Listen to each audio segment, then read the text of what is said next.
আজকে তোমাকে একটা কথা বলি, শুনে রাখো। আমি ওই খোদার কাছে শুধু একটা কথাই বলবো, খোদা তোমার ছেলেকে তোমার মতো বেঈমান আর পাষাণ বানাক, আর তোমার মেয়েকে আমার মতো সরল মনের একজন মানুষ বানাক। তোমার ছেলে আমার মতো নির্দোষ আরো হাজারো মানুষকে ঠকাক, আর তোমার মেয়ে নির্দোষ হওয়ার সত্ত্বেও কাউকে ভালোবেসে ঠকে যাক। তোমার মেয়ে ঠিক আমার মতো করেই তোমার চোখের সামনে কান্না করবে আর ছটফট করবে তার ভালোবাসার মানুষটার জন্য, কিন্তু পাবে না। যেমনটা আমি আমার বাবা মায়ের সামনে করেছি, পাগলের মতো ছটফট করেছি, কান্না করেছি, ভিতরটাকে মনে চাইছিল ছিঁড়ে বের করে ফেলি, কিন্তু বাবা মায়ের মুখের দিকে তাকিয়ে বের করতে পারিনি। বাবা মা যখন প্রশ্ন করছে তখন তোমার কথা বলতে পারিনি, তোমার মতো বেঈমানের নাম মুখে আনতে পারিনি। তোমার মেয়েও ঠিক যেমন তোমার সাথে এরকম ছটফট করে, তুমি নিজের চোখে দেখার পরেও যেন তোমার মেয়েকে কিছু না বলতে পারো।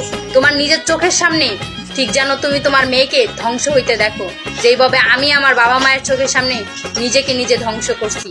তোমার ছেলে তোমার মতোই হাজারো নারীর মন ভাঙুক, আর তোমার মেয়ে নিজের মন এক কাপুরুষকে ভালোবাসার অপরাধে ভেঙে ঘরে বসে বসে তোমার সামনে কান্না করুক।